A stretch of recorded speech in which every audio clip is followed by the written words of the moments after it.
Hi friends, welcome to our channel. నేనండి Dubai నుంచి ఇండియాకి వచ్చేయడానికి షార్జా ఎయిర్పోర్ట్లోకి వచ్చానండి. షార్జా ఎయిర్పోర్ట్లో కూర్చున్నాము అందరూ. ఆ ఫ్లైట్కి వెళ్ళేవాళ్ళు గేట్ 1లో 1A అన్నమాట. అది గేట్ 1Aలోకి రావాలి ఇండియా ఫ్లైట్ విజయవాడకి. అందుకని షార్జాలో బోర్డింగ్ పాస్ అయిపోయాక లోనికి వచ్చానండి. లోనికి వచ్చాక ఫ్లైట్ వచ్చిందని చెప్పి బస్సులో ఫ్లైట్ కాడికి తీసుకొచ్చారు. అదిగోండి ఫ్లైట్ ఎక్కుతున్నాం. నైట్ 2:30కి ఎక్కాము. అప్పుడు టైం అక్కడ నైట్ 2:30 అయింది. ఫ్లైట్ ఎక్కుతున్నా. అక్కడ ఎక్కాక ఒక అబ్బాయి నా సూట్ కేసు పట్టుకున్నాడు. మా అబ్బాయి వాళ్ళకి అప్పచెప్పాడులేండి. పాలకొల్లు అంట వాళ్ళది. వంశీను వెంకటరమణ వాళ్ళ అమ్మ పేరు. వాళ్ళ అమ్మ కూడా వస్తుంటే వాళ్ళకి మీరు విజయవాడ ఫ్లైట్కేగా అని చెప్పి బయట ఎయిర్పోర్ట్లో బయట అప్పచెప్పాడు వాళ్ళకి. ఇక లోన బోడో పాస్ దాకా వచ్చాడు అబ్బాయి. బోడో పాస్ చేశాక ఫ్లైట్లో గేట్ 1లోకి వచ్చేసాము. వచ్చాక ఇక్కడ ఫ్లైట్ ఎక్కుతున్నాం. స్వాగతం పలుకుతుంది. నేను దగ్గరుండి తీసా కదా, అందుకని అట్లా ఎక్కుతున్నాం. హడావిడిగా ఉంది.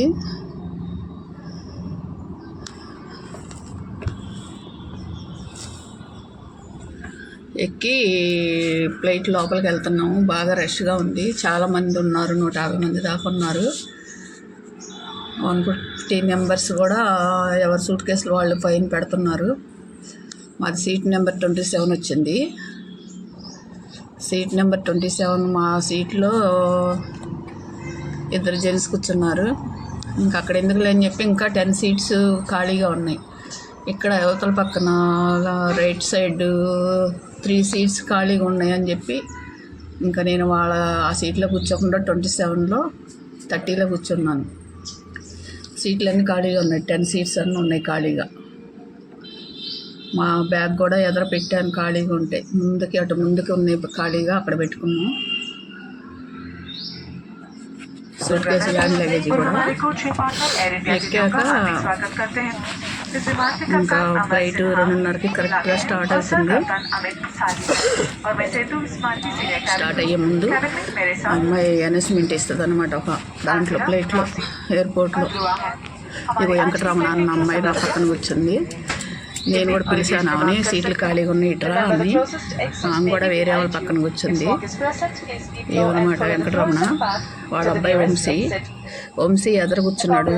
సీట్ నెంబర్ 16 వచ్చింది ఆయనకి. పాపం నా సూట్ కేసులు అన్నీ పాపం మా పిల్లోడే వేసాడు పైకి. ఫ్లైట్లోకి పట్టుకున్నాడు. మళ్ళీ దిగేటప్పుడు దిగి తీసుకొచ్చాడు. బాగా హెల్ప్ చేశాడు. కానీ ఇక్కడ వెరిఫికేషన్ దగ్గర గన్నవరంలో దిగాక వాళ్ళు లేటుగా వచ్చారు. నాకు కారు వచ్చేసిందని చెప్పి వచ్చాను. లేకపోతే వాళ్ళని కూడా విజయవాడలో రమ్మని చూద్దాం అనుకున్నా. వాళ్ళ పాలకొల్లు సైడ్ వెళ్ళాలి కదా అని చెప్పి ఇంకా ఇదిగో సీటు వెనకమాల అట్లా కార్డు ఉంటుంది అనమాట. దానికి ఏమన్నా ఎమర్జెన్సీ కావాలంటే దాంట్లో నెంబర్ ఉంటుంది. ఇగో ఫ్లైట్ పైకి లేచింది కూడా అక్కడ నైట్ 2:30కి. ఫ్లైట్ పైకి లేచినాక చూడండి, అది ఎంతసేపు కింద నుంచి తీస్తున్నాను కదా. ఫ్లైట్ పైకి వెళ్ళే కొద్దిగా ఆ లైటింగ్ కనపడట్లేదు మనకి. చిన్నగా వచ్చి షార్జాలో పైకి లేసేటప్పుడు తీస్తూనే ఉన్నా నేను. దాంట్లో ఇండోస్ పక్కన కూర్చున్నా కదా, తీస్తూనే ఉన్నా. ఈ ఫ్లైట్ పైకి వెళ్ళే కొద్దికి ఆ లైటింగ్ చూడండి తగ్గుతుంది. మనం దగ్గర 4,000 కిలోమీటర్లు 5,000 కిలోమీటర్ల పైకి వెళ్తామంట. మేఘాలు కూడా కిందే ఉంటాయి. మేఘాలకు కూడా పైకి వెళ్ళిపోతుంది. వెళ్ళే కొంది చూడండి. ఫ్లైట్ వెళ్ళినంతసేపు గయ్యన సౌండే వచ్చింది నాకు. ఎంత సౌండ్ వచ్చిందో చెవులు దెబ్బలు అయ్యేటట్టు. అది మనం బస్సు వెళ్తే సౌండ్ ఎలా ఉంటుందో అంతే ఉంటుంది. అది కూడా సౌండ్ పైకి వెళ్ళిన కొద్దికి లైట్లు చూడండి ఎలా తగ్గిపోతున్నాయో. లైట్ పైకి వెళ్ళిన కొద్దికి కింద లైటింగ్ కనపడట్లేదు అసలు. అట్లా కనపడకుండా ఉండే అంతవరకు తీర్తనే ఉన్నా నేను. ఇదిగో మళ్ళీ చూడండి గన్నవరం వచ్చేసాము. గన్నవరం వచ్చాక తెల్లారుతా ఉంది. 6 అయింది. 6ంటికి అసలు కనబడలేదు కింద నేల. దిగేటప్పటికి 7 అవుతుంది. 7ంటికి కిందకు వచ్చింది చూడండి. కింద దిగిపోతుంది. దిగిపోయినప్పుడు కొద్దిగా షేక్ వచ్చింది. అదిగో ఆ షేకు ప్లేట్ షేక్ వస్తుంది అనమాట. అది నవలు ఊగుతుంది చూడండి. అది మేము వచ్చిన ప్లేట్ అది అనమాట. ఎయిర్ ఇండియా వచ్చింది విజయవాడకి. మేము వచ్చిన ప్లేట్ అదే. దిగి వెళ్తున్నాం మేము. మళ్ళీ బస్సు వచ్చింది. ఆ బస్సులో ఎక్కి ఎయిర్పోర్ట్లోకి వస్తామన్నమాట.